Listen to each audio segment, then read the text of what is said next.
Dan here from Local Harvest Gardening. I want to talk today about growing tomatoes. I want to talk about some of the problems that people encounter when they're growing tomatoes, and then I want to give a brief demonstration on how to prune a tomato. So what are some of the issues that I notice home gardeners experiencing with their tomatoes? First off is that they don't have adequate airflow in their greenhouse. That's typically the place that we grow greenhouses for season extension and also to keep the rain off the tomatoes, particularly in the fall to prevent blight. And so you got to make sure your sides are up right through the growing season. So we don't even close these up at night. We keep the doors open. We have fans blowing. We need to have excellent airflow. You don't need to have exceedingly high temperatures. Temperatures below 32 are probably preferred. Above 25 to 32 Celsius is kind of where you want to be with your tomatoes. The second thing to keep in mind is that you keep the soil adequately moist at all times. You don't want to saturate your tomatoes. You also don't want them to dry out. You want to keep them consistently moist right throughout the season. The way to do that is to use drip irrigation and to monitor the amount of water that you're putting around the base of the plant. Carefully. You don't want to put these on a timer and then run away and hope for the best. You've got to be monitoring on a daily basis, taking a bit of water, reducing the water, or increasing the water as needed. The third thing that I need you to know that is an absolute essential is that you feed your tomatoes consistently through the season with different types of compost. We talk about this in the gardening course that diversity is key. And so what we're doing is we're introducing, say, a well-rotted animal type manure, and then we're using, say, a mulch of broken down leaves and wood chips. The next time we may use a fine dusting of lawn clippings over top of this mulch that you're putting down. And so week by week, you are introducing different types of fertility to feed the microbiology in the soil, and they can in turn then feed the plant.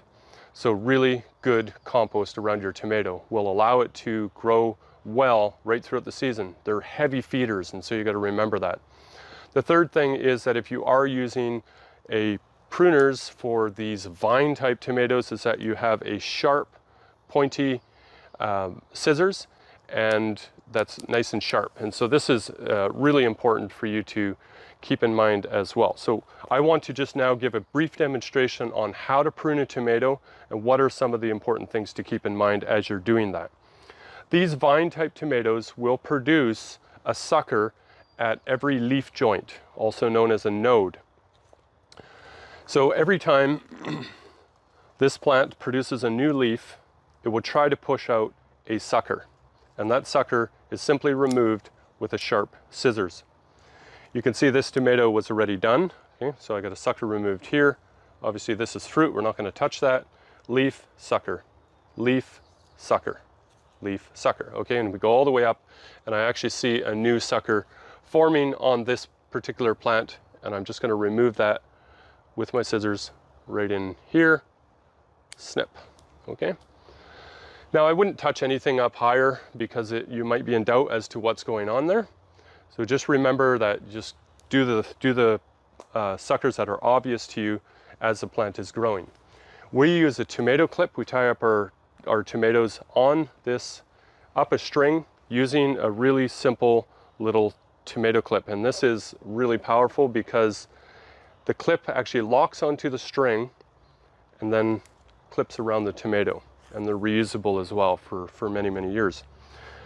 Let's come down to the base of the plant here because I want to show you what we're doing as the plant is producing fruit throughout the season. I want to trim off any leaves that are around or below developing fruit. So you can see I got some fruit ripening over here. That means that anything below that point can be trimmed off. So I'm going to take off this leaf set over here. And in fact, you can start to see this leaf has got speckled spots and it's curling, and you know that's not anything we want. It's not really serving any purpose. And so we're going to take it off right there. That allows for increased airflow, more light onto the fruit, for better ripening, and also the plant's not focused on trying to keep a sickly leaf alive. And so this one over here, this leaf as well, is another one that I could get rid of down below. And so we're exposing. In fact, I've seen growers, and they're actually quite aggressive, and they're going in there even higher than that point and taking out significant amount of leaves at the lower end of the plant as the fruit is developing. Let's take a look at this compost that I have over here. Remember, the plant has an extensive root system, and so you don't need to apply the compost just around the plant, although that's probably good. You can apply it anywhere around the base of the plant.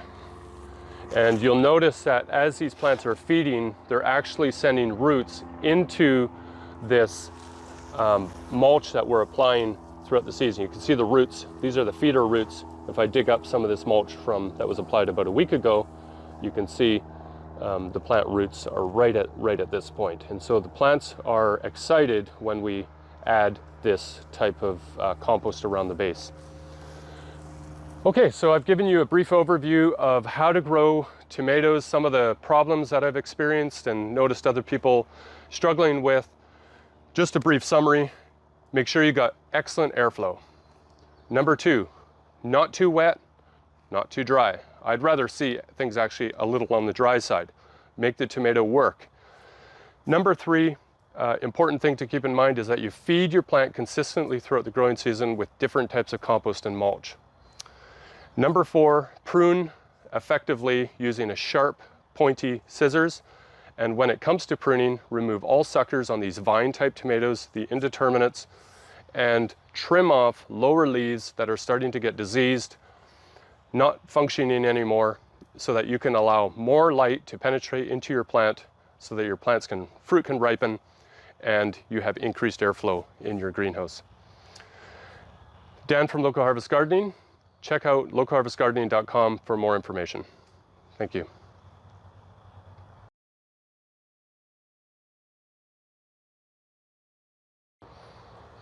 Here's a really good example of a sucker that's got missed and why it needs to come out. And so I can quickly illustrate this over here. So you see the leaf that's right underneath. We have the sucker that's coming right out of the node here. And it's really just going to steal all the nutrients from the plant. So here's mother plant. She let one baby grow, and now all she's focused on is feeding baby. And if we allow that to happen at every leaf node, you can imagine this plant, number 1, is going to become very unruly. We're going to have really, really poor airflow. Second to that is this plant is now fixated on feeding all these suckers that are growing off the plant. And we're doing that off one single root system. And so what we'd end up with is probably end up with a fair amount of fruit, but the fruit would be really, really small.